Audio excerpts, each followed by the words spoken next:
Le ciel de décembre s'était chargé d'un gris lourd, menaçant de verser toute son eau sur Paris et ses alentours. Chloé pédalait contre le vent glacial, son sac de livraison plaqué contre son dos trempé.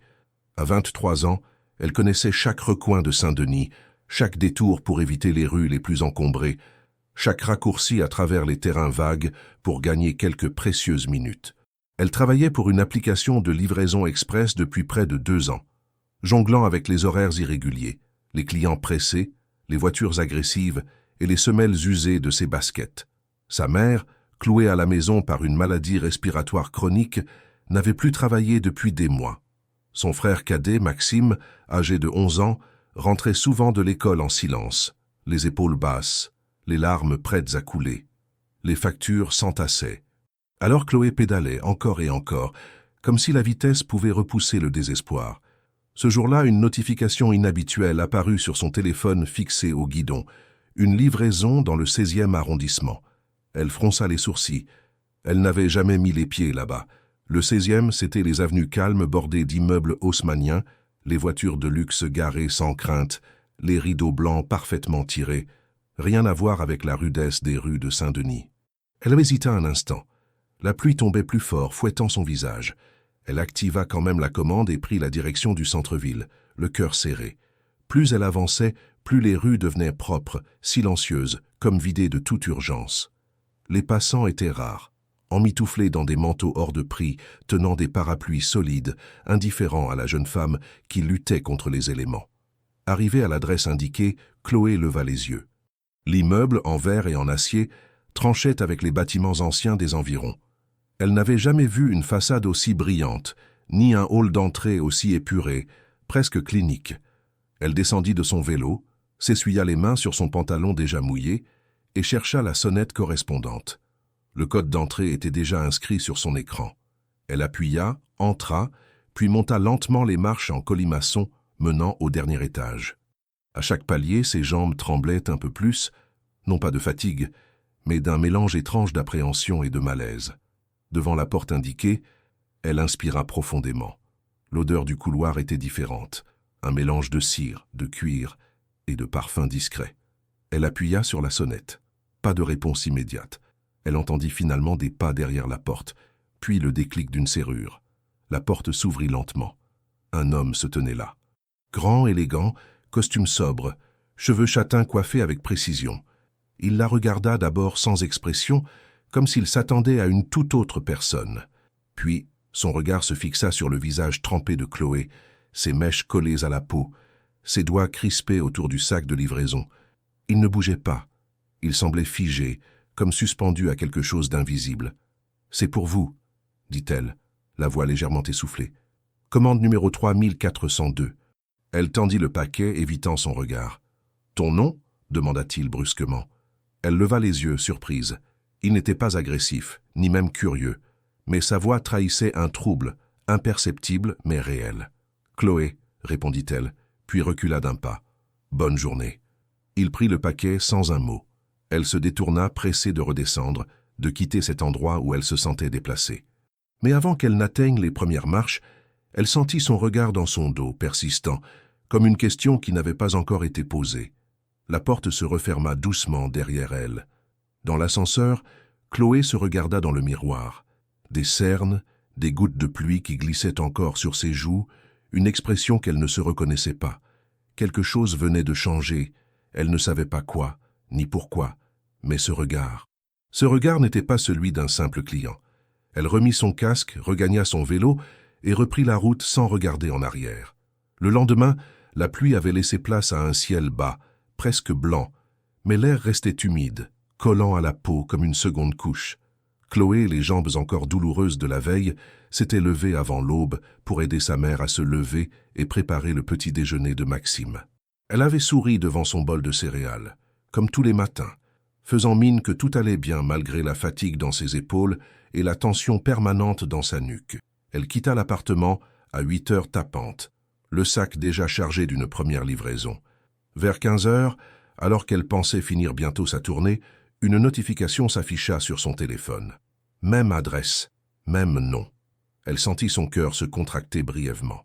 Rue de Longchamp, immeuble vitré, dernier étage. Le souvenir du regard de l'homme la veille lui revint, précis, inexplicablement net. Elle secoua la tête, tenta de chasser l'impression étrange qui s'était ancrée en elle, et activa la commande. Cette fois, elle prit la route avec moins d'hésitation, mais non sans appréhension. Elle connaissait maintenant le trajet, savait où s'arrêter, où descendre, comment entrer.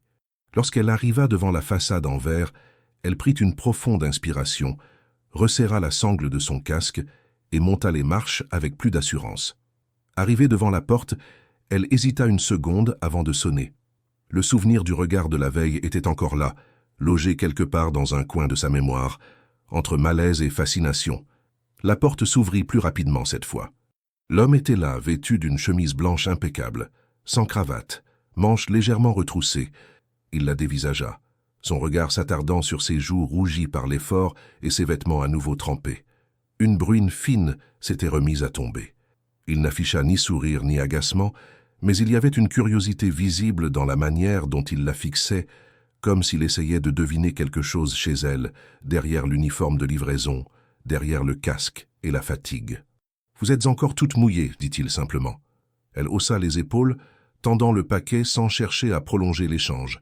Mais au lieu de le prendre et de refermer la porte comme la veille, il fit un pas de côté et ouvrit davantage l'entrée. « Entrez une minute, je vais vous chercher une serviette. » Elle resta figée, surprise par l'invitation. Il semblait parler avec une neutralité totale, sans insinuation, sans familiarité déplacée. Devant son silence, il ajouta d'un ton légèrement plus doux, « Juste une serviette, vous allez attraper froid. » Elle hésita encore, puis franchit le seuil. L'intérieur de l'appartement était à l'image de l'extérieur, épuré, lumineux, froidement élégant. Du parquet clair, des murs blancs, quelques tableaux contemporains, des meubles aux lignes nettes, sans surcharge. Il disparut quelques secondes dans une pièce attenante et revint avec une grande serviette gris foncé qu'il lui tendit sans un mot. Chloé la prit, s'essuya rapidement les bras et les joues, puis ôta son casque qu'elle posa près de la porte. « Merci, je ne resterai pas longtemps. J'ai encore des courses à faire. » Il hocha la tête et se dirigea vers une cuisine ouverte, presque invisible tant elle était intégrée à l'ensemble. Il sortit une bouteille d'eau et 2 verres. « Vous voulez boire quelque chose ?» Elle secoua la tête. « Non, merci. » Il versa de l'eau pour lui-même, but une gorgée, puis s'adossa au plan de travail en la regardant. « Vous livrez souvent dans ce quartier ?» Elle haussa les sourcils, un peu surprise par la question. « Non, c'est rare. D'habitude, je reste autour de Saint-Denis. » Il sembla réfléchir à cette réponse, puis posa doucement son verre sur le comptoir. « Saint-Denis, ce n'est pas la porte à côté. » Elle répondit simplement « C'est chez moi. » Un silence s'installa. Pas un silence gênant, mais chargé de cette tension légère entre 2 inconnus que tout oppose et que le hasard oblige à partager un moment. Elle sentit qu'il allait poser d'autres questions, mais elle ne voulait pas en dire plus. Elle reprit son casque, la serviette encore dans la main. « Je dois y aller. Merci pour la serviette. » Elle fit un pas vers la porte, mais avant qu'elle ne l'ouvre, il dit « Moi, c'est Julien. Julien Martel. » Elle se retourna brièvement. « Enchanté. » Et sans ajouter un mot, elle sortit, la serviette toujours dans la main. Elle ne la rendit pas. Elle n'avait pas osé. Une fois dehors, elle la fourra dans son sac et descendit rapidement les escaliers. Julien resta un moment dans l'encadrement de la porte ouverte, les yeux posés sur l'endroit où elle se tenait quelques secondes plus tôt. Il ne comprenait pas exactement pourquoi cette jeune femme venue 2 fois avait laissé une impression aussi persistante. Il connaissait des centaines de visages, il en croisait chaque semaine dans les réunions, les dîners d'affaires, les conférences. Mais celui-là, avec ses traits fatigués, ses yeux graves et ses gestes discrets, restait. Chloé, de son côté, reprit son vélo et pédala jusqu'à sa prochaine destination, en silence. Elle ne voulait pas réfléchir à ce qui venait de se passer. Ce n'était qu'une livraison. Un client un peu plus poli que les autres, voilà tout. Rien d'important, rien à retenir. Et pourtant, dans sa sacoche, la serviette grise pesait plus qu'elle n'aurait cru. Le jeudi suivant, alors que la journée avait commencé comme tant d'autres, réveil à 6 heures, petit déjeuner rapide avec Maxime, médicaments pour la mère, vérification du téléphone pour les premières commandes, Chloé ne s'attendait pas à revoir le nom de Julien Martel apparaître sur son écran. L'adresse était la même, l'étage aussi. Une commande de boisson presque insignifiante pour un prix dérisoire. Elle fronça les sourcils en voyant l'heure. 14h30. L'après-midi venait à peine de commencer et elle avait déjà 3 autres livraisons en attente. Pourtant, quelque chose l'amena à accepter, malgré l'instinct qui lui soufflait de refuser. Elle pédala plus vite que d'habitude, consciente du trajet qu'elle connaissait maintenant par cœur. Chaque détour était familier. Chaque feu, chaque passage piéton, chaque virage. La montée vers le 16e arrondissement, d'habitude pénible, se fit presque naturellement. Une part d'elle se demandait pourquoi ce même homme commandait encore, et surtout pourquoi il semblait attendre précisément qu'elle, parmi tous les coursiers disponibles, effectue cette livraison. Arrivée devant l'immeuble, elle s'engouffra dans le hall, salua brièvement le concierge qui baissa à peine les yeux de son écran. Dans l'ascenseur, elle évita de se regarder dans le miroir. Elle n'aimait pas ce qu'elle y verrait, le visage fatigué, les traits durs, les cernes de plus en plus visibles. L'ascenseur s'arrêta. Elle sortit, prit une brève inspiration, puis sonna à la porte qu'elle avait appris à reconnaître par l'élégance discrète de son encadrement. Julien ouvrit avant même qu'elle ne retire le doigt de la sonnette. Il ne portait pas de veste cette fois, seulement une chemise bleu clair et un pantalon de costume. Il la regarda comme s'il avait su qu'elle viendrait. « Entrez », dit-il simplement. Chloé hésita, puis accepta, sans un mot. Elle entra, déposa la commande sur le comptoir de la cuisine ouverte, puis se redressa. Julien avait déjà 2 tasses de café prêtes. Il en tendit une vers elle. « J'ai pensé que vous auriez besoin de quelque chose de chaud. Il ne pleut pas aujourd'hui, mais le froid. Il est traître. » Elle prit la tasse un peu à contre-cœur, sans boire. « Vous commandez souvent juste pour offrir du café au livreur. » Il esquissa un sourire léger, presque imperceptible. « Seulement quand le livreur me semble intéressant. » Elle haussa un sourcil. « Intéressant ?» Il ne répondit pas tout de suite. Il s'assit sur un tabouret près du comptoir, croisant les bras, les yeux posés sur elle, mais sans insistance. Ce n'était pas un regard lourd, ni dominateur. C'était celui de quelqu'un qui observait pour comprendre, non pour juger. « Vous êtes différente. » Elle soupira. « Parce que je suis trempée, épuisée, ou simplement parce que je viens d'un quartier que vous évitez. » Il secoua doucement la tête. « Ce n'est pas une question de quartier. J'ai grandi à Bobigny. J'ai connu la débrouille. Ce n'est pas le lieu qui vous rend différente.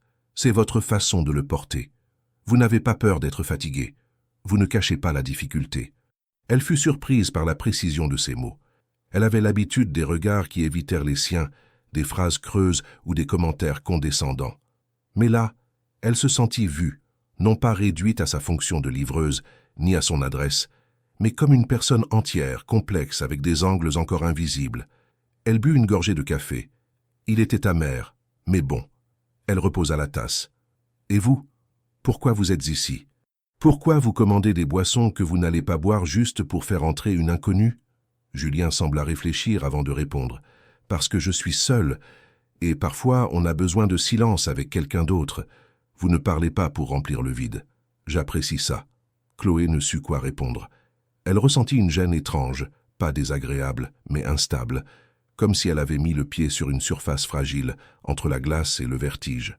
Elle baissa les yeux, s'apprêtant à partir. « J'ai du travail, je ne peux pas rester. » Il ne tenta pas de la retenir. Il acquiesça simplement.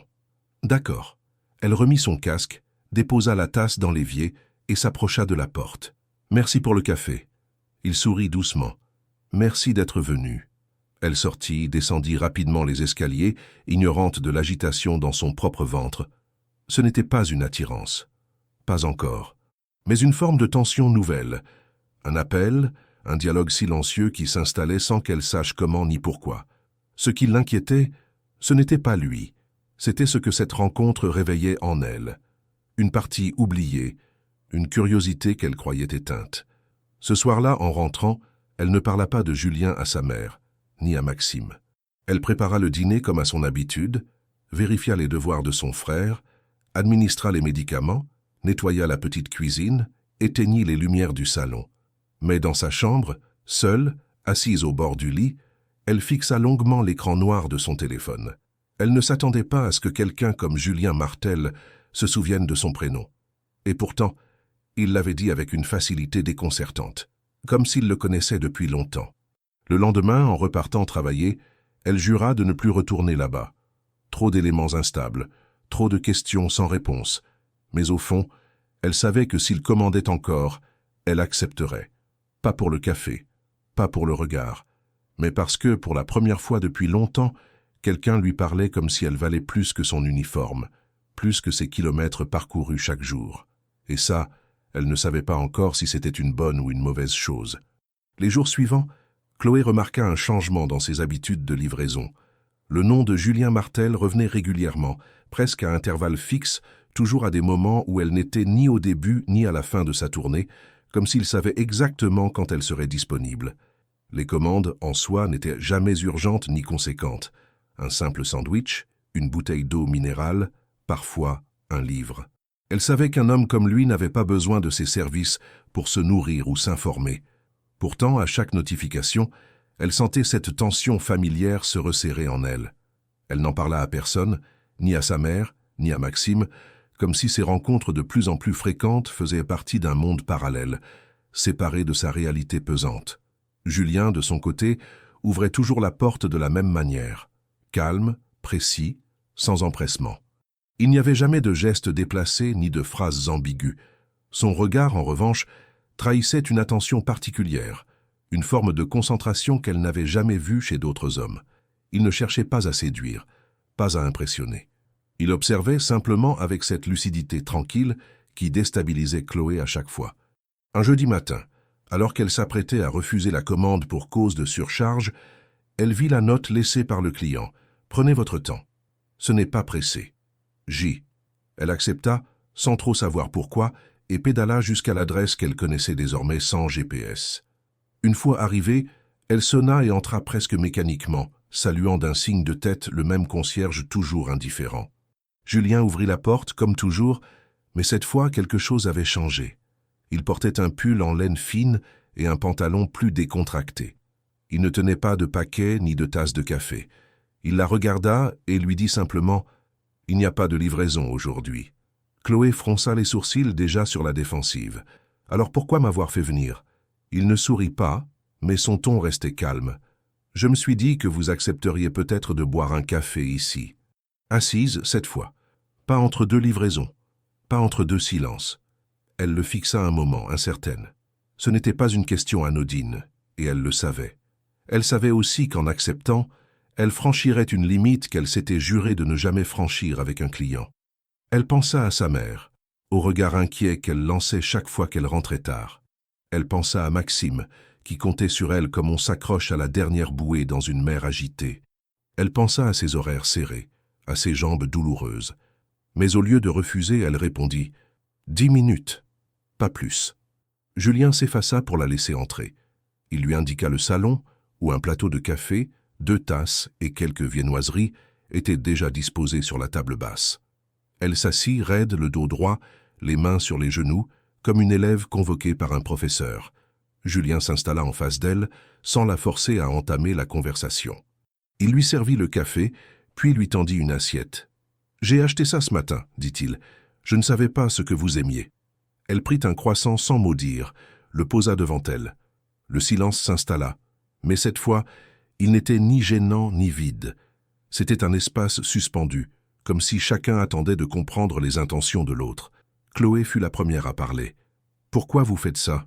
Julien prit une gorgée de café avant de répondre. « Parce que je suis intrigué. » Elle haussa un sourcil. « Par une livreuse ? Par une femme qui traverse la ville en silence et dont le regard en dit long sans jamais se plaindre. Par quelqu'un qui ne cherche rien à obtenir, mais qui mérite davantage. » Elle détourna les yeux, mal à l'aise. « Je ne suis pas spéciale. Je fais ce que je peux. Comme tout le monde. » « Non, justement. Pas comme tout le monde. » Elle se leva brusquement, comme si son propre malaise venait de devenir trop fort pour rester assise. « Je dois y aller. » Il ne tenta pas de l'arrêter, bien sûr. Elle prit son casque, déjà prête à franchir la porte, mais il ajouta, avant qu'elle ne parte, « Ce n'est pas une stratégie. Je ne vous veux rien d'autre qu'une conversation. Et peut-être un café de temps en temps. Rien que ça. » Elle ne répondit pas, mais referma la porte derrière elle avec une lenteur étrange, comme si une part d'elle restait dans cette pièce lumineuse. Les jours suivants, Julien continua à commander, mais plus rarement. Chloé se surprit à attendre ses notifications, à sentir un vide étrange quand elles n'apparaissaient pas. Elle tentait de se concentrer sur son travail, sur les tâches ménagères, sur l'état de santé de sa mère de plus en plus fragile, et sur les devoirs de Maxime de plus en plus lourds. Mais dans les moments de calme, l'image de l'appartement lumineux, du café chaud, et surtout du regard calme de Julien revenait. Elle finit par comprendre qu'elle n'était plus tout à fait la même, pas à cause d'un homme, mais parce qu'un regard avait réveillé en elle une chose enfouie, la sensation d'exister en dehors des urgences, des responsabilités, de l'épuisement. Elle n'en voulait pas à Julien pour ça. Elle s'en voulait à elle-même de l'avoir laissé entrer dans cet espace intérieur qu'elle gardait fermé depuis si longtemps. Mais malgré ses réticences, elle savait qu'un lien s'était tissé. Silencieux, fragile, mais réel, et qu'il serait de plus en plus difficile d'ignorer ce fil invisible qui, sans prévenir, tirait doucement vers l'inconnu. Chloé n'avait jamais aimé parler d'elle. Depuis l'enfance, elle avait compris que les silences étaient côté plus sûrs que les confidences, que les murs bâtis avec des regards baissés tenaient mieux face au jugement que les récits sincères. Elle n'avait donc jamais pris l'habitude de se raconter. Pas à ses rares amis, pas aux collègues de passage, encore moins à des clients. Alors, face à l'intérêt croissant de Julien Martel, elle avait érigé une barrière ferme, solide, qu'elle entretenait à chaque interaction. Il pouvait poser des questions, formuler des hypothèses, chercher à creuser par des remarques anodines, mais elle détournait toujours. Une phrase brève, un sourire vague, un prétexte pour partir plus tôt. Et pourtant, elle revenait. Inconsciemment ou non, elle revenait. Julien, de son côté, n'insistait jamais frontalement. Il observait, notait, écoutait.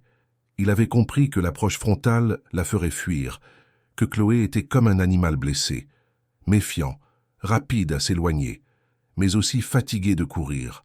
Ce qui l'intriguait chez elle n'était pas seulement son mystère, mais la manière dont elle vivait, sa manière de porter le silence comme une armure, d'absorber les regards sans jamais les rendre. Il voyait dans chacun de ses gestes un passé lourd qu'elle ne partageait pas, et plus il essayait de comprendre, plus il mesurait l'ampleur de ce qu'elle portait seule. Un samedi matin, alors qu'il lui avait commandé un petit déjeuner, pain frais, confiture artisanale, jus de fruits pressés, et qu'elle était venue comme toujours, les yeux cernés et les mains légèrement tremblantes, il osa une question simple, presque anodine. « Vous dormez parfois ?» Elle releva les yeux, surprise. Il n'y avait pas de moquerie dans sa voix, juste une curiosité sincère. « Quand je peux. Et votre famille, elle ne s'inquiète pas de vous voir épuisé comme ça ?» Elle détourna les yeux. « Ma famille, c'est particulier. » Julien ne répondit pas. Il comprit qu'il ne devait pas aller plus loin, pas aujourd'hui. Mais cette simple phrase l'avait marqué. Il sut alors que derrière ces silences se cachait bien plus qu'un quotidien difficile. Il y avait des blessures anciennes, non dites, et des responsabilités trop grandes pour une seule personne. Chez elle, Chloé menait une guerre silencieuse. Sa mère, anciennement employée dans une maison de retraite, avait vu sa santé se détériorer brutalement après une infection pulmonaire mal soignée. Depuis, elle ne pouvait plus travailler, passait de médecin en médecin, mais les traitements restaient coûteux et partiellement couverts. Les allocations sociales arrivaient toujours trop tard, trop peu. Maxime, quant à lui, souffrait en silence. Il était brillant, curieux, mais les autres élèves de sa classe ne voyaient que ses vêtements usés, ses chaussures trop petites, son air renfermé. Les insultes se répétaient, les gestes violents aussi. Il ne disait rien, mais Chloé voyait tout, les bleus cachés, les silences au dîner, les cahiers qu'il déchirait en rentrant. Elle ne parlait de rien, ni aux assistantes sociales, ni aux professeurs, ni aux voisines trop bavardes. Elle avait appris à tout absorber, à tout cacher, à encaisser. Ses journées s'enchaînaient sans pause, réveil à 6 heures, soins pour sa mère, préparation du petit déjeuner, dépôt de Maxime à l'école, tournée de livraison, courses, lessive, cuisine, devoirs, encore des soins, puis sommeil entrecoupé. Et cela, sans jamais une plainte. Elle ne se l'autorisait pas. Pleurer n'était pas une option. Pas tant que quelqu'un dépendait d'elle. Julien, bien qu'ignorant les détails, percevait le poids de cette existence. Il s'était mis à chercher des indices discrètement. Il avait demandé à son assistante de retrouver le dossier RH de l'entreprise de livraison. Il avait appris le nom complet de Chloé, son adresse à Saint-Denis, sa date d'embauche. Pas plus. Il n'avait pas osé franchir la limite de la vie privée. Mais ces quelques données suffisaient à confirmer ce qu'il soupçonnait déjà. Chloé était seule à tenir debout un monde entier. Il pensa souvent à l'inviter à se confier, à parler d'elle, mais à chaque fois, il se retenait. Il savait que ce genre d'ouverture ne se force pas. Elle devait venir d'elle, le jour où elle sentirait qu'il ne la regardait pas comme une curiosité, mais comme une égale. Un soir, après une journée particulièrement difficile, une panne de vélo, un client agressif, une file d'attente interminable à la pharmacie, Chloé entra chez Julien sans même dire bonjour. Il l'attendait, comme prévu. Elle posa le sac sur la table, retira son casque d'un geste vif, puis s'effondra sur le canapé sans cérémonie. Julien, surpris, ne dit rien. Il s'approcha, lui tendit un verre d'eau, qu'elle prit sans le regarder. Elle resta là, silencieuse, les yeux perdus dans un point fixe. Ce fut lui qui rompit le silence, d'une voix presque imperceptible. « Vous n'avez pas besoin de faire semblant ici. » Elle le regarda enfin, et pour la première fois, il vit ses yeux briller. Pas de colère, ni de tristesse. Juste une fatigue immense, une détresse muette. « Je suis fatiguée de tout tenir, fatiguée de faire croire que ça va. » Ce fut la seule chose qu'elle dit ce soir-là. Puis elle se leva, remit son casque, et partit. Julien ne la retint pas. Mais dès ce moment, il comprit qu'il ne s'agissait plus simplement de curiosité. Il ne voulait plus juste la connaître. Il voulait la protéger, l'alléger, lui prouver qu'elle n'était pas seule. Mais il savait aussi qu'elle ne lui permettrait pas encore. Pas maintenant. Parce que Chloé, malgré tout, avait appris à survivre dans la solitude. Et pour l'instant, elle n'était pas prête à abandonner ce mode de survie. Julien Martel avait construit son empire sur la maîtrise. Il dirigeait l'une des plus puissantes entreprises de technologie en France, fréquentait les hauts cercles économiques, signait des accords internationaux et gérait des centaines de salariés avec un calme que beaucoup enviaient. Mais depuis l'arrivée silencieuse d'une livreuse nommée Chloé dans son quotidien, quelque chose avait vacillé. Ce n'était pas une distraction ni une passade, c'était une forme d'ancrage. Une présence rare qui le forçait à écouter autrement, à regarder sans les filtres du monde auquel il appartenait. Et cela n'échappa pas à Claire Beaumont. Claire n'était pas simplement une figure du passé. Ancienne fiancée de Julien, associée fondatrice de leur société, elle connaissait ses moindres gestes. Elle l'avait vu réussir, échouer, repartir. Leur séparation, officielle depuis 2 ans, n'avait jamais été vraiment digérée. Pour elle, tout était encore stratégique. La vie privée, les alliances professionnelles, les rumeurs. Quand elle apprit par une remarque anodine d'une assistante que Julien recevait souvent la même livreuse dans son bureau, elle ne réagit pas immédiatement. Elle attendit, observa.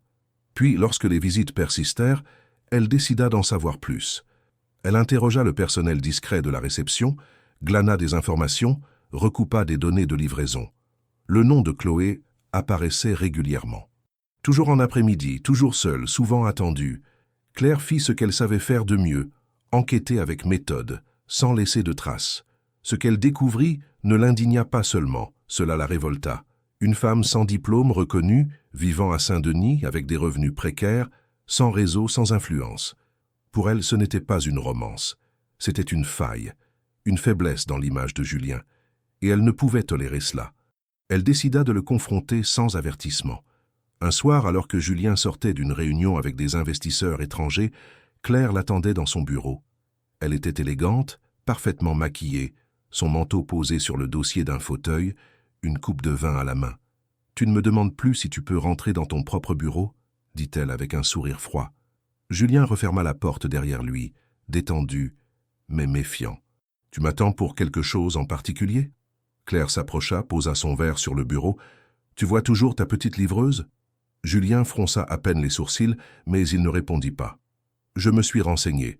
Chloé, 23 ans, famille en difficulté, réside à Saint-Denis. Tu as bon goût pour les causes sociales. » Le ton était mordant. Julien resta silencieux. « Tu sais ce que ça donnerait médiatiquement si l'un des patrons les plus surveillés de la tech française se mettait à recevoir régulièrement une jeune livreuse dans son bureau sans raison apparente. » Julien s'approcha lentement, croisa les bras. « Tu veux insinuer quoi ?» Claire ne recula pas. « Je ne veux rien insinuer. Je constate. Toi qui es toujours prudent, méthodique, tu t'attaches à une fille qui n'a rien à voir avec ton monde. Tu la fais entrer dans ton espace. Elle devient une habitude. Et tu crois que personne ne le verra ? Julien la fixa longuement. Elle ne t'a rien demandé. Claire rit sèchement. Non, mais elle prend. Ta présence, ton attention. Et toi, tu donnes. Comme si tu voulais réparer quelque chose en elle. Mais tu ne peux pas, Julien. Ce n'est pas ton rôle. Il se détourna, exaspéré. Je ne te dois pas d'explication. Elle le suivit du regard. Tu as raison. Mais tu en devras au conseil d'administration si cette histoire devient publique. Crois-moi, certains actionnaires seraient ravis d'avoir une raison de remettre en question ton leadership. Julien se retourna, la voix plus ferme. Ce que je fais de mes pauses ou de mes commandes ne regarde que moi. Claire s'approcha à nouveau, plus calme, plus dangereuse. Ce n'est pas une histoire de pause, Julien. C'est une histoire d'image. Et dans notre milieu, l'image, c'est tout. Elle reprit son manteau, ajusta ses gants. Réfléchis, je ne suis pas ton ennemi. Mais je ne resterai pas les bras croisés pendant que tu fais voler en éclats ce que nous avons construit. Elle quitta le bureau sans se retourner. Julien resta seul, tendu mais décidé. Il savait que Claire ne lançait jamais de menaces en l'air. Si elle s'était déplacée pour en parler, cela signifiait qu'elle préparait quelque chose de plus grand. Pourtant, malgré l'alerte, il ne regrettait pas ses choix. Chloé représentait tout ce qu'il avait oublié dans sa vie de pouvoir. La sincérité brute, la dignité sans apparat, le silence qui valait plus que 1000 discours bien calibrés. Ce même soir, il commanda un simple thé. Et c'est Chloé qui apparut à sa porte, comme toujours. Lorsqu'elle entra, il la regarda longuement, avec une intensité nouvelle. Il voulait lui dire qu'un orage se préparait, qu'elle risquait d'en être la cible. Mais il n'en fit rien. Il lui proposa le thé, lui offrit un fauteuil et parla d'autre chose, parce que pour le moment il ne voulait pas que la peur vienne abîmer ce fragile équilibre qu'ils avaient trouvé. Mais Claire n'avait pas dit son dernier mot. Et Chloé, encore ignorante des tensions qui s'accumulaient dans les étages supérieurs du monde de Julien, avançait sans se douter que bientôt, elle ne serait plus seulement une présence discrète dans la vie d'un homme, mais une cible dans un univers qui n'admettait pas les intruses. Le soir tombait avant qu'elle ne parvienne à rejoindre son appartement. Le ciel était lourd, chargé de nuages sombres, et la rue semblait plus étroite que d'habitude, comme soumise à un poids invisible. Chloé verrouilla la porte derrière elle avec plus de force qu'il n'eût été nécessaire. Le couloir silencieux, résonnant de ce claquement sec, elle retira ses chaussures usées, les laissant près de l'entrée, puis jeta son casque sur le lit défait. Ses mains tremblaient légèrement, non de froid mais d'une tension profonde, née d'un conflit intérieur. Depuis quelques jours, l'ombre de la présence de Claire Beaumont se profilait dans le quotidien de Julien Martel, menaçant le fragile équilibre qu'elle-même, Chloé, avait accepté avec réserve. Elle avait senti, sans savoir pourquoi, le danger avant même que les mots ne se prononcent. Ce danger prenait le nom de jalousie, de préjugés, de regards méprisants sur ce qu'elle représentait. Une livreuse pauvre, vivant à Saint-Denis, en dehors du cercle fermé dans lequel Julien évoluait. Le souvenir de leur dîner quelques jours plus tôt était encore vif. La tension dans l'air, les insinuations blessantes de Claire, l'humiliation silencieuse et brusque qui avait brûlé ses joues. Depuis, elle avait disparu des applications de livraison. Plus d'appels pour le bâtiment vitré, plus de commandes à cette adresse. Julien avait cherché à la joindre par téléphone, par les messages de l'application, mais il n'y avait plus de traces de son nom dans la liste des coursiers disponibles ce jour-là. Elle savait comment il fonctionnait.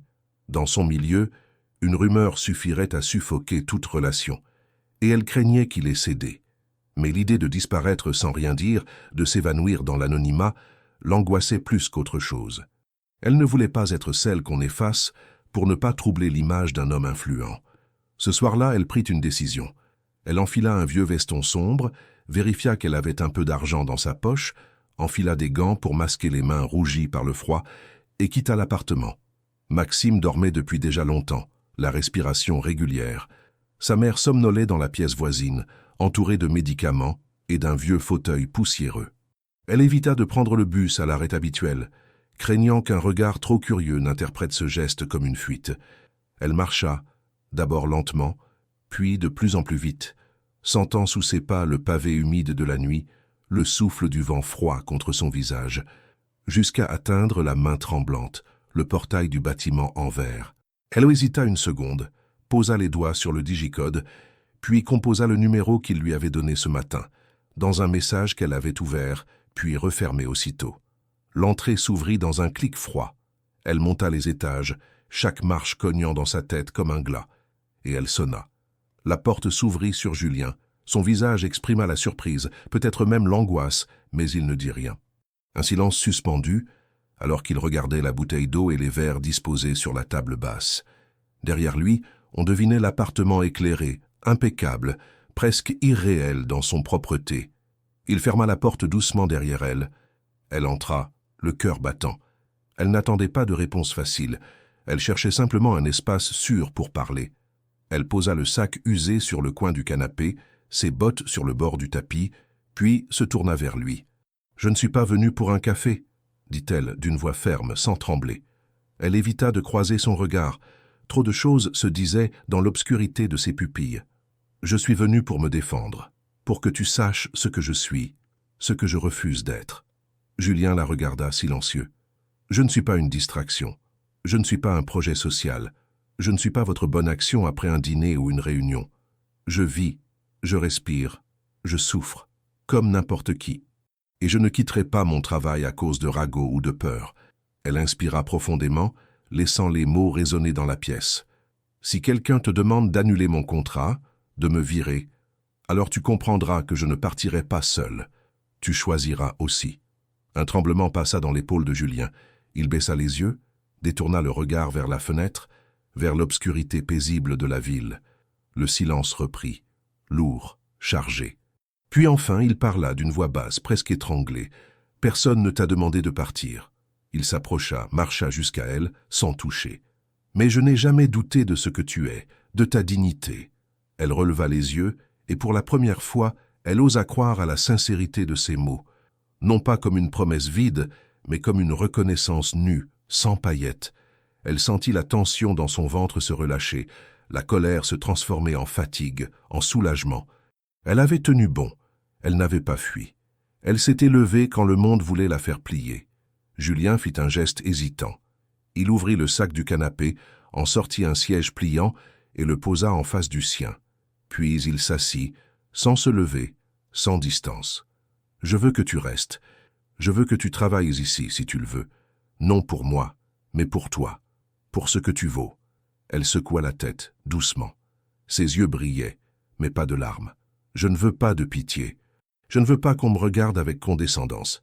Si j'accepte, ce sera comme une femme qui prend l'opportunité qu'elle mérite, pas comme une charité. » Il hocha lentement la tête, grave, respectueux. « Tu auras un contrat. Un vrai. Rien qui te rattache à ce passé.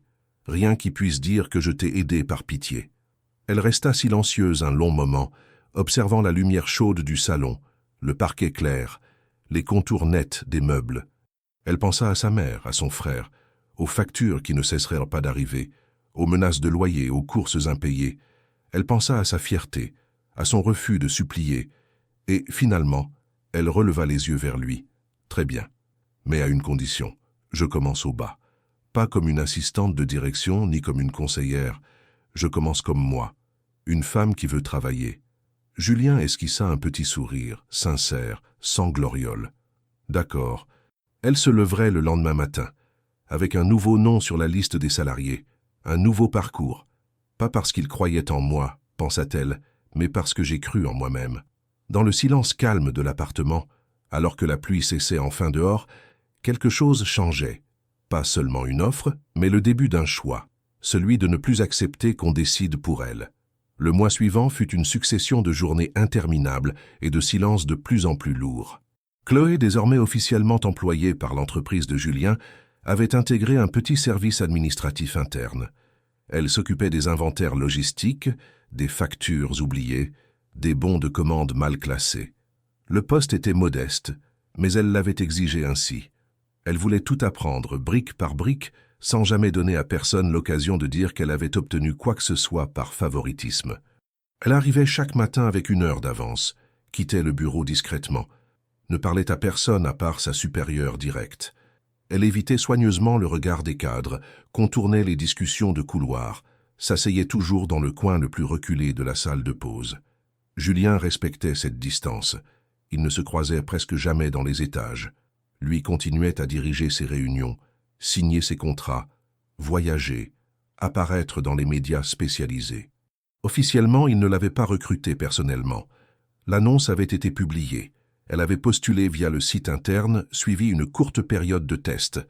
Tout était légal, propre, conforme, mais les regards dans les couloirs ne mentaient pas. Certains murmuraient dès qu'elle entrait. D'autres la fixaient avec une insistance suffisante pour qu'elle comprenne. Elle n'était pas attendue ici. Les choses commencèrent à se compliquer un mardi matin. Claire Beaumont réapparut dans les locaux, accompagnée de 2 membres du conseil d'administration. Elle fit mine de saluer Chloé dans l'ascenseur, avec un sourire poli qui transpirait l'ironie. Le message était clair. Elle n'avait pas oublié. Et elle préparait quelque chose. 2 jours plus tard, un article anonyme fut publié dans un site économique influent. Le titre était suggestif, écrit avec le ton hypocritement neutre des grandes rédactions. Quand le cœur entre dans les affaires, Julien Martel accusé de népotisme affectif. Le contenu, bien que prudent, évoquait de façon à peine voilée une jeune employée récemment intégrée au service de l'entreprise, autrefois livreuse, et désormais promue dans un département administratif sans expérience. L'article ne nommait pas Chloé, mais ses collègues la reconnurent immédiatement. Le lendemain, plusieurs copies imprimées traînaient dans la salle de repos. Julien convoqua une réunion d'urgence avec le service de communication. Il voulait couper court aux rumeurs, établir la transparence. Mais dans un monde où l'image valait plus que les faits, cela ne suffisait pas. Le conseil d'administration, inquiet des conséquences sur la réputation de la société, exigea des explications formelles. Claire, naturellement, suggéra que Chloé soit suspendue temporairement, le temps que la polémique se calme. Julien refusa, fermement. Il déclara que tout avait été fait dans les règles, que Chloé n'avait reçu aucun traitement de faveur et qu'elle travaillait avec rigueur et discrétion. Mais l'insistance de certains membres, couplée à la médiatisation croissante de l'affaire, mit une pression intenable sur la structure de l'entreprise. Chloé, de son côté, lut l'article dans un coin discret du parc situé derrière l'immeuble. Elle ne ressentit ni honte ni peur, mais une lassitude profonde. Elle connaissait ce monde. Elle savait qu'il suffisait d'un soupçon pour que la réalité soit balayée. Elle savait aussi qu'elle n'avait jamais demandé cette place, qu'elle avait été choisie et qu'elle avait travaillé plus dur que beaucoup ici. Pourtant, les mots froids de l'article, les regards tranchants de ses collègues, les soupirs agacés dans les ascenseurs suffisaient à lui faire comprendre que sa présence dérangeait. Non pour ce qu'elle faisait, mais pour ce qu'elle représentait, une fracture dans un système codifié. Elle réfléchit longuement toute la soirée, assise dans sa cuisine, pendant que Maxime faisait ses devoirs. Elle observa sa mère dormir devant la télévision, la respiration lourde. Elle pensa aux médicaments à renouveler, à la facture d'électricité encore impayée. Elle pensa à la paix fragile qu'elle avait commencé à construire.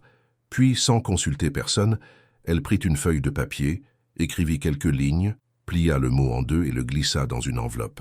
Le lendemain matin, elle entra dans les bureaux comme d'habitude, salua à peine, se dirigea vers l'étage de la direction. Elle demanda à laisser une lettre à l'attention de Julien, prétextant qu'il était en réunion. Elle laissa l'enveloppe à la secrétaire, puis sortit du bâtiment sans se retourner. Elle n'avait prévenu personne. À midi, Julien reçut la lettre. Il l'ouvrit avec prudence, la reconnut dès les premières lignes. L'écriture était droite, ferme, sans fioritures. Les mots étaient simples, mais chaque phrase trahissait une décision irrévocable. « Je ne veux pas être un problème. Je ne veux pas qu'on vous accuse pour m'avoir tendu la main. Ma place ici n'est plus possible, pas à cause de vous, mais à cause du monde que vous représentez. Je ne vous en veux pas. Mais je pars pour protéger ce que vous avez construit. Merci pour la confiance. Je n'ai jamais eu besoin d'autre chose. » Il relut la lettre plusieurs fois. Son visage resta figé, mais ses mains tremblaient. Il n'eut pas le temps de la rattraper. Elle avait déjà disparu du système interne. Badge désactivé, bureau vidé. Une employée de plus partie du jour au lendemain, comme tant d'autres. Mais pour lui, ce départ laissait un vide qu'aucun tableau Excel, qu'aucune réunion, qu'aucune conférence ne pouvait combler. Chloé, elle, prit un bus en direction du périphérique. Elle n'avait pas de plan. Elle pensait vaguement à retourner dans le village de son enfance, où il ne restait presque rien. Mais surtout, elle voulait du silence. Un silence qu'elle n'aurait plus à justifier. Un espace où elle ne serait plus ni une menace ni un symbole.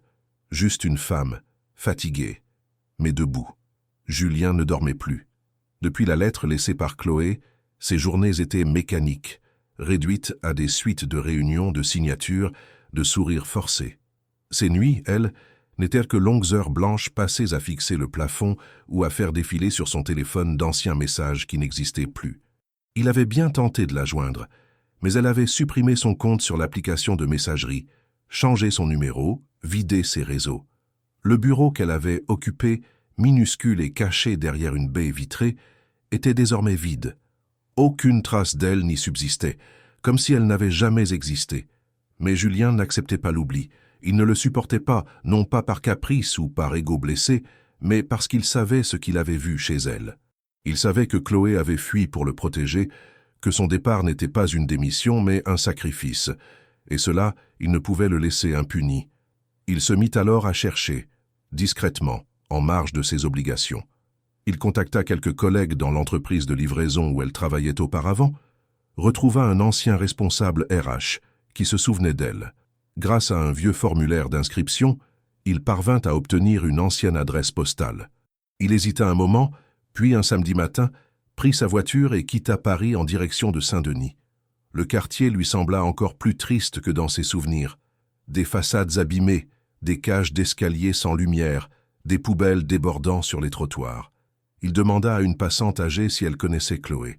Elle hocha la tête sans répondre, puis lui indiqua un immeuble au fond d'une allée. Julien s'y rendit. Devant la porte, il s'immobilisa.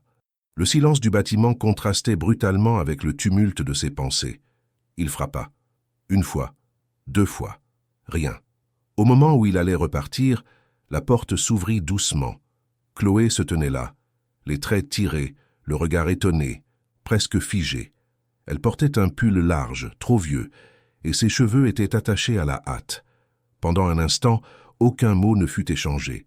Puis elle murmura, comme si elle n'était pas certaine de le voir réellement. « Tu ne devrais pas être ici. » Julien soutint son regard. Je ne pouvais pas rester là-bas sans comprendre. Elle resta sur le seuil, indécise, puis s'écarta lentement pour le laisser entrer. L'appartement était minuscule, mal chauffé, rempli de médicaments sur la table basse, de cahiers d'écoliers sur la table de la cuisine. Maxime n'était pas là, sûrement à l'école. La mère de Chloé, étendue dans un fauteuil, dormait profondément, une couverture jusqu'au menton. Julien s'assit sur une chaise bancale. Il regarda autour de lui, prit la mesure de ce qu'elle avait toujours eu. Ce n'était pas une pauvreté de façade, c'était une lutte, constante, silencieuse, dissimulée sous des couches de dignité. Il croisa les bras. « Tu aurais pu me parler. » Elle s'assit en face de lui, le regard vide. « Et te dire quoi? Que j'étais en train de couler? Que tout ce que j'avais réussi à reconstruire allait s'effondrer à cause d'un article rédigé par une femme jalouse? Tu as une entreprise à sauver. Moi, je n'ai qu'un toit et 2 personnes à nourrir. » Julien ne répondit pas immédiatement. Il se contentait de l'écouter. Pour la première fois, Chloé parlait sans retenue. « Je suis partie parce que je sais comment fonctionne ce monde. On m'aurait accusé de t'avoir manipulé. On aurait fouillé ma vie. On aurait trouvé des défauts là où il n'y avait que de la survie. Et toi, tu aurais payé pour m'avoir simplement regardé comme une égale. » Julien serra les poings. « Tu as porté seul ce poids, alors que je t'avais promis que tu ne serais plus seul. » Elle hocha lentement la tête. « Tu m'as offert une chance. Je ne voulais pas que ce geste te coûte ce que tu as mis toute une vie à construire. » Il se leva. Son regard était grave, mais pas en colère. Il s'approcha de la fenêtre, regarda la rue en contrebas. « Tu crois que tout ce que j'ai bâti vaut plus que la seule chose vraie que j'ai rencontrée depuis des années ?» Elle resta figée, les mots suspendus dans sa gorge. « Tu crois que cette entreprise peut me remplacer la seule personne qui m'a regardé sans attente, sans calcul ?» Il se retourna vers elle. « Chloé, j'ai fait des affaires avec des présidents, des multinationales. J'ai voyagé dans 15 pays en 1 an. J'ai reçu des prix, donné des conférences, fait la une des magazines. Et malgré tout ça, je n'ai jamais trouvé quelqu'un comme toi. » Elle baissa les yeux, la gorge nouée. « Ce n'est pas assez. » Julien s'approcha lentement, s'agenouilla devant elle. « Tu n'as pas besoin de tout porter seul, pas cette fois. » Elle le regarda enfin. Il n'y avait pas de promesse dans ses yeux, pas de romantisme facile, juste une détermination nue, celle d'un homme qui avait compris trop tard que le silence tue plus que le scandale. Il prit sa main, sans la forcer. « Je ne te demande pas de revenir maintenant. Je te demande juste de ne plus disparaître. » Elle ne répondit pas, mais ne retira pas sa main non plus. C'était peut-être ça le début d'impossible. Non pas une reprise, non pas un retour triomphal, mais une simple décision. Rester visible, exister malgré les regards, accepter malgré les cicatrices. Ce jour-là, Julien partit sans insister, mais il laissa sur la table un petit dossier. À l'intérieur, une proposition, un projet de formation interne, un poste adapté à ses compétences, un rythme flexible. Il n'avait pas tout annulé. Il avait préparé, silencieusement, comme elle avait vécu si longtemps. Et pour la première fois depuis des semaines, Chloé sentit quelque chose s'alléger. Non la douleur, non la peur, mais cette sensation étrange qu'elle n'était plus seule à porter ce qui lui restait d'avenir. Pendant plusieurs jours, Chloé ne toucha pas au dossier laissé par Julien. Elle le déplaça d'un coin à l'autre de la table, le recouvrit parfois de journaux ou d'enveloppes, sans jamais l'ouvrir. Elle le savait complet, organisé, précis. Julien n'aurait rien laissé au hasard, mais quelque chose en elle résistait encore, non par défi, mais par peur. Peur d'accepter ce que cela représentait. Une deuxième chance. Et les deuxièmes chances, dans sa vie, s'étaient toujours soldées par des pertes plus lourdes. Maxime, de son côté, la regardait souvent avec un mélange d'admiration muette et de méfiance. Il avait deviné que quelque chose avait changé, sans comprendre exactement quoi. Il la suivait dans ses moindres gestes, restait silencieux quand elle parlait au téléphone, l'observait quand elle faisait la vaisselle ou rangeait les affaires. Il avait compris que sa sœur portait sur les épaules quelque chose qui dépassait leurs murs défraîchis. Leur mère, affaiblie mais lucide, avait aussi remarqué le trouble dans les yeux de Chloé. Une nuit, alors que la télévision grésillait en fond sonore, elle lui avait demandé à voix basse « Tu vas partir ?» Chloé avait répondu non d'un ton si immédiat qu'elle s'était surprise elle-même. Mais la question avait eu l'effet d'une piqûre. Elle n'avait pas pensé à partir. Elle n'avait pas de rêve de fuite, de nouvelle vie ailleurs. Ce qu'elle voulait, c'était simplement pouvoir respirer sans compter chaque centime, sans guetter chaque lettre de relance dans la boîte aux lettres. Finalement, un vendredi matin, elle ouvrit le dossier. Les feuilles étaient parfaitement rangées, les paragraphes clairs, les conditions nettes. Il n'y avait aucune mention de Julien en tant que responsable du recrutement. C'était un contrat classique, poste de coordination logistique, salaire conforme au marché, horaire modulable, période d'essai comme pour n'importe quel autre salarié. Elle serait formée, évaluée, intégrée dans une équipe qui ne dépendait pas directement de la direction. Rien ne la liait personnellement à lui, si ce n'est l'origine silencieuse de cette opportunité. Elle ferma les yeux un instant, les doigts posés sur la dernière page. Puis, lentement, elle rangea le tout dans une chemise, enfila son manteau, vérifia la prise des médicaments de sa mère, déposa un mot à Maxime et sortit. Elle prit le bus, traversa la ville en silence, observant par la vitre les rues qu'elle avait connues à vélo, les quartiers qu'elle n'avait jamais explorés autrement que dans l'urgence. Arrivée au siège de l'entreprise, elle entra par l'entrée principale. L'accueil la reconnut immédiatement, mais elle ne se laissa pas intimider. Elle demanda à voir le responsable du département logistique, déclina son identité, tendit le dossier. On lui fit signe d'attendre. L'homme arriva après quelques minutes, la salua cordialement, l'invita à le suivre. L'entretien dura moins d'1 heure. Il ne fut pas condescendant, ni trop familier. Il parla de missions concrètes, de tâches à réaliser, de formations internes. Chloé écouta, répondit avec précision sans jamais mentionner Julien. Quand il lui demanda pourquoi elle voulait intégrer leur structure, elle répondit calmement « Parce que je sais ce que c'est de gérer du concret. De faire en sorte que les choses arrivent à l'heure, malgré tout. Je ne viens pas chercher du confort. Je viens offrir du travail. » Il hocha la tête, prit quelques notes et lui dit qu'elle recevrait une réponse dans les jours suivants. Elle sortit sans attente, sans euphorie. Elle ne voulait pas rêver trop vite. Elle voulait rester ancrée, debout, prête à affronter encore. 2 jours plus tard, un courrier arriva. Elle était acceptée. Poste confirmé. Début prévu pour le lundi suivant. Chloé resta debout dans la cuisine pendant de longues minutes, la lettre à la main immobile. Elle ne souriait pas. Elle respirait. Pour la première fois depuis longtemps, elle respirait sans que cela ne lui coûte. Julien n'apprit la nouvelle que plus tard, par un message bref de son collègue du département.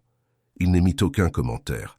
Il se contenta de ranger son téléphone dans la poche intérieure de son veston et de poursuivre la réunion en cours. Mais intérieurement, il sut qu'elle avait franchi un cap. Non pas vers lui, mais vers elle-même. Le lundi, elle arriva tôt, comme elle l'avait toujours fait.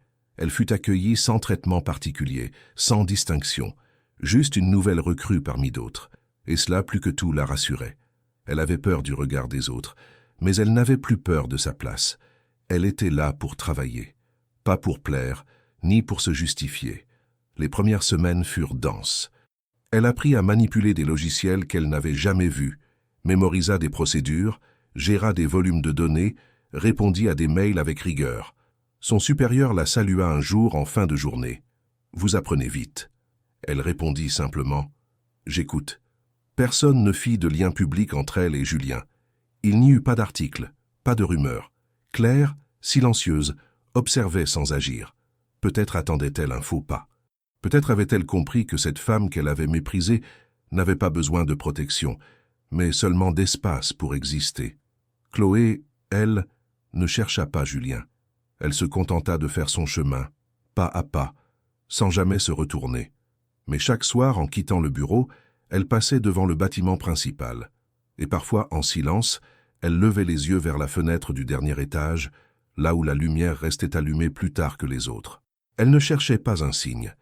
Elle constatait simplement qu'ils étaient deux à continuer, séparés mais présents, solidaires, chacun à leur manière. Et pour l'instant, cela suffisait. Ce matin-là, le silence habituel du bureau de Chloé fut interrompu par un bourdonnement inhabituel. Les chuchotements circulaient de bureau en bureau, les regards se tournaient rapidement, puis se détournaient dès qu'elle levait la tête. Quelque chose flottait dans l'air, une tension différente des jours précédents, plus épaisse, plus insistante. En allumant son ordinateur, elle sentit son ventre se nouer. Son instinct ne la trompait jamais. Elle entendit deux collègues derrière elle murmurer des mots qu'elle ne comprit pas immédiatement. Puis, dans la salle de repos, un journal traînait sur la table.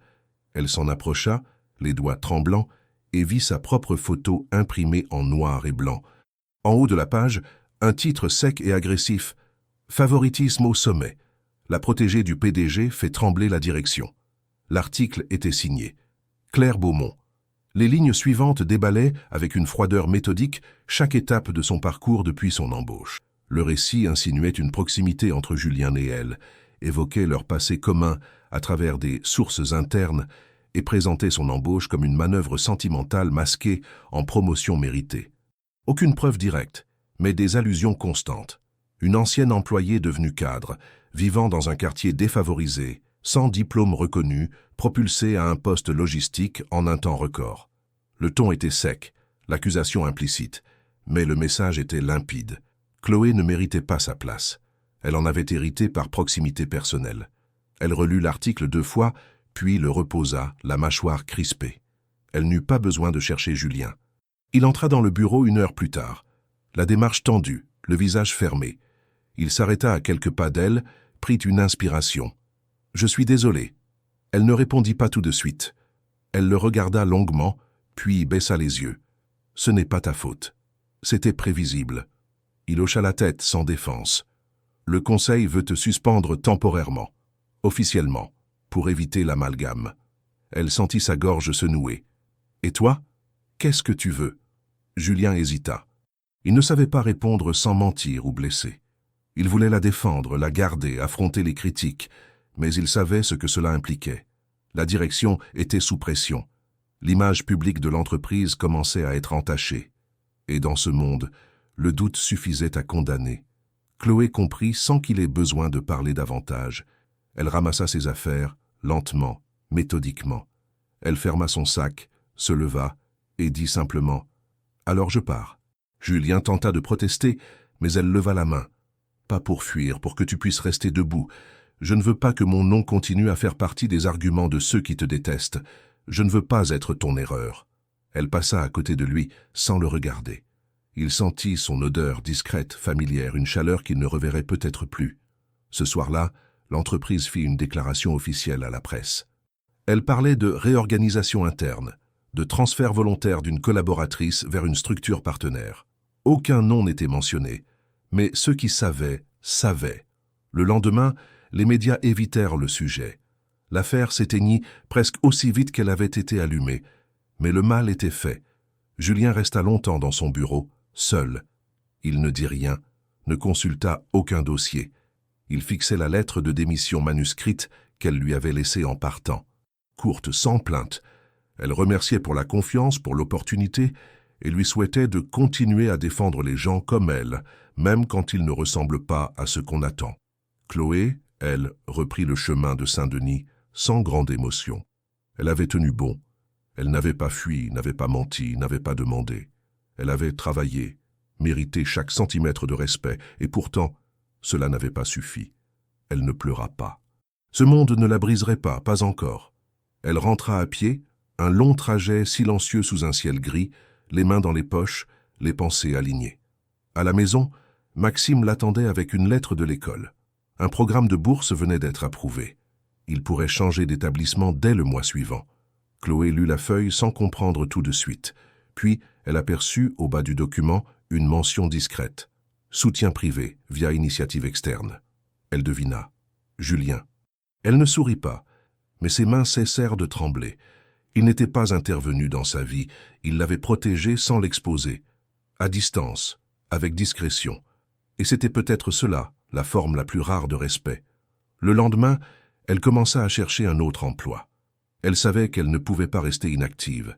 Elle refusa les propositions trop généreuses, les contrats aux clauses floues. Elle voulait recommencer, encore, à sa manière. Parce qu'elle avait appris désormais que son histoire ne serait jamais simple, mais qu'elle pouvait au moins être droite. La lettre attendait sur le bureau de Julien depuis le matin. Une simple enveloppe blanche, sans timbre, sans adresse, laissée par un coursier silencieux à la réception. L'assistante l'avait déposée avec le courrier du jour, pensant qu'il s'agissait d'un document administratif. Julien la remarqua en fin d'après-midi, alors qu'il s'apprêtait à quitter son bureau. Il reconnut l'écriture dès qu'il vit les lettres formant son prénom. Cette écriture fine, droite, sans fioriture. Il sut immédiatement. Et ce qu'il ressentit en la voyant là, posée sans bruit au milieu de tout le reste, fut un mélange de soulagement et d'angoisse. Il ferma la porte, s'assit lentement, et laissa la lumière tamisée remplir la pièce. Il ne se pressa pas pour ouvrir l'enveloppe. Il la tourna dans ses mains, observa les bords légèrement froissés, imagina les doigts qu'il avait refermés. Quand il décida enfin de briser le silence du papier, il le fit avec une lenteur douloureuse. Il déplia les 2 feuilles qu'elle contenait. La première était courte, simple, une lettre de Chloé. « Julien, je suis parti parce que je ne voulais pas devenir un fardeau. Pas pour toi, pas pour ton entreprise, pas pour ce que tu es en train de construire. Tu m'as tendu la main, mais le monde dans lequel tu vis n'a jamais été conçu pour accepter des gens comme moi. Je n'ai pas fui. J'ai reculé pour que tu puisses avancer. Ce n'est pas un abandon. C'est un choix. Le mien, parce que j'ai compris qu'il y a des combats qui se mènent à distance. Je ne regrette rien, pas même les jours de silence, pas même les regards pesants, pas même les mots qu'on n'a pas dits. Tu m'as offert plus que du travail. Tu m'as offert un regard dans lequel je n'étais pas une anomalie, pas une honte à camoufler, juste une femme. Ça, personne ne me l'avait jamais donné. Ne viens pas me chercher. Pas tout de suite. Je ne veux pas revenir à l'endroit où j'étais toléré à condition de ne pas faire de bruit. Mais je veux que tu saches que je vais bien, je reconstruis, et que tu m'as aidé à me rappeler ce que ça veut dire exister. Je ne sais pas où cette histoire nous mène. Je ne sais pas si elle mènera quelque part. Mais elle m'a mené à moi-même. Et ça, c'est déjà beaucoup. Chloé. Julien resta longtemps immobile, après avoir lu. Ses doigts serraient doucement le papier, comme s'il risquait de disparaître. Il relut chaque phrase, chaque mot. Rien n'était là par hasard. Rien n'était formulé dans l'attente. Elle ne cherchait ni réponse, ni réaction. C'était une déclaration de liberté, et en même temps, une reconnaissance silencieuse de ce qu'ils avaient partagé. La deuxième feuille était une copie d'un contrat à temps partiel signé entre Chloé et une association culturelle de quartier, coordinatrice d'activités scolaires. Elle s'occupait des enfants après les cours, organisait des ateliers de lecture, d'écriture, d'orientation. Elle avait écrit au stylo dans la marge, pas prestigieux mais utile. Et ça me suffit. Julien se leva, marcha jusqu'à la grande baie vitrée de son bureau. Il observa les lumières de la ville, les phares qui défilaient sur le périphérique, les bureaux qui s'éteignaient un à un dans les immeubles voisins. Pendant des années, il avait cru que son pouvoir résidait dans sa capacité à tout contrôler, à tout anticiper. Chloé lui avait prouvé l'inverse. Elle avait choisi de partir sans haine, sans dette, sans vouloir être sauvée. Elle s'était tenue droite dans le chaos, et c'était cela, sa plus grande force. Le lendemain, il entra dans la salle de presse, devant un mur de caméras, de journalistes, de flash. C'était une conférence prévue depuis des semaines, autour d'un nouveau projet de technologie durable. Mais à la fin, au lieu de s'en tenir aux chiffres et aux performances, il demanda la parole. Et dans un silence attentif, il parla d'honnêteté, d'égalité, de mérite. Il parla de ceux qu'on refuse d'écouter, de ceux qu'on juge trop vite. Sans jamais citer son nom, il parla de Chloé, de ce qu'elle lui avait appris, de ce que son départ avait révélé. « Nous construisons des machines intelligentes, dit-il, mais il serait temps que nous apprenions à regarder les humains avec autant de précision. » Le lendemain, les titres des journaux furent moins virulents. Certains saluèrent le courage, d'autres parlèrent de manœuvres de communication. Peu importait. Pour Julien, ce n'était pas un discours, c'était une dette qu'il payait, en silence. Chloé, elle, apprit la nouvelle par un voisin qui lui montra un extrait du journal du soir. Elle n'émit aucun commentaire. Elle continua de corriger les devoirs de Maxime, de faire chauffer le repas, de préparer les dossiers de l'association. Mais ce soir-là, en allant se coucher, elle ouvrit son tiroir, sortit la copie de sa lettre et relut la dernière phrase qu'elle avait écrite. Elle sourit à peine, presque imperceptiblement. Elle ne regrettait rien. L'hiver touchait à sa fin, mais l'air restait mordant. Les trottoirs de Saint-Denis portaient encore les traces d'un froid obstiné, mêlé à la fatigue urbaine accumulée sur les murs, les vitres, les pas pressés des passants. Chloé sortait d'un atelier avec les enfants du quartier. Elle portait un sac rempli de cahiers, de feutres usés, de feuilles de papier gribouillées. Son manteau, trop léger pour la saison, laissait filtrer le vent contre sa peau. Pourtant, elle ne se plaignait pas. Elle n'avait plus peur du froid, ni du poids des sacs, ni même de l'incertitude des jours à venir. Elle avançait, pas par espoir, mais par constance. Ce vendredi-là, elle rentra plus tôt que prévu. Maxime était censé être encore à l'école, sa mère en consultation. Mais en entrant dans le couloir sombre de l'immeuble, elle sentit tout de suite que quelque chose n'était pas comme d'habitude. La porte de l'appartement était entr'ouverte. Elle la poussa doucement, sans bruit. Dans le salon, Maxime était là, assis sur le vieux canapé, son sac de cours posé à ses pieds. À côté de lui, un homme, debout, droit, les mains dans les poches d'un manteau noir. Julien. Il tourna la tête lentement à son arrivée. Le silence fut total. Pas d'effusion, pas de phrases précipitées, juste le bruit lointain de la rue en contrebas. Maxime se leva le premier. Il est venu me chercher à la sortie de l'école. Il dit qu'il avait une bonne nouvelle. Chloé referma la porte derrière elle. Elle s'approcha sans se presser, posant son sac près de la table. Elle observa Julien. Il avait l'air plus fatigué que dans ses souvenirs, mais il tenait debout, solidement. Il ne souriait pas, mais ses yeux disaient autre chose. Une détermination calme, ferme, une présence sans bruit. Elle se tourna vers Maxime. « Tu peux aller dans ta chambre ? Je veux parler avec lui. » Le garçon acquiesça sans discuter, obéissant sans comprendre. Il sortit, referma la porte derrière lui. Julien ne bougea pas. « Je ne suis pas venu pour te convaincre de revenir. Je ne suis pas venu pour moi. » Elle croisa les bras, silencieuse. « La clinique où ta mère est suivie. Elle a obtenu un accord de partenariat avec une fondation privée. Les soins vont continuer, sans interruption. » Elle ne répondit pas. Maxime a été inscrit officiellement dans un nouvel établissement. Il commencera dans 10 jours. L'association que tu diriges va recevoir un fonds de soutien sur 2 ans. C'est anonyme. Tu n'as rien à signer. Elle continua de l'écouter, les lèvres serrées. Ce n'est pas de la charité. Ce n'est pas un cadeau. Ce sont des ressources pour qu'il y ait un après. Parce que tu as tenu bon quand tout te poussait à tomber. Il fit une pause. Sa voix resta basse. Et parce que je te dois plus que des mots. Elle recula d'un pas, pas par peur, mais pour respirer. Tu as fait tout ça, sans que je le demande. Il acquiesça, parce que tu ne l'aurais jamais demandé. Un silence pesant s'installa. Puis, lentement, elle s'assit sur le bord du canapé. Et maintenant ? Il la regarda. Maintenant, je te dis ce que j'ai appris. Je ne suis pas PDG quand je suis avec toi. Je ne suis pas une image à préserver, ni une fonction à défendre. Je suis juste un homme qui a vu le monde à travers tes yeux et qui a compris ce que c'est que d'aimer sans pouvoir nommer ce sentiment. Elle détourna le regard. Elle sentit quelque chose remonter lentement dans sa gorge, mais elle le retint. Elle ne voulait pas pleurer. Pas maintenant. Pas pour ça. Tu n'as pas besoin de moi. Je le sais. Mais moi, j'ai besoin de te savoir là. Même de loin. Elle resta longtemps sans répondre. Puis, enfin, elle releva les yeux. Et si je ne peux pas te promettre quoi que ce soit, alors je resterai là, en retrait, comme quelqu'un qui comprend la valeur du silence. Elle ferma les yeux un instant, puis hocha lentement la tête. Elle n'avait pas de réponse parfaite.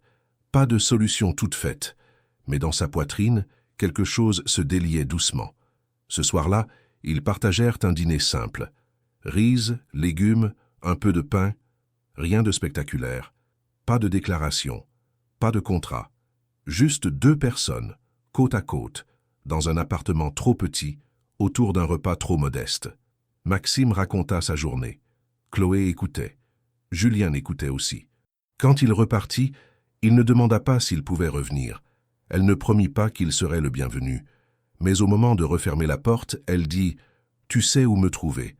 Il acquiesça, une seule fois, et descendit les escaliers sans se retourner. Chloé ferma à clé, retourna dans le salon.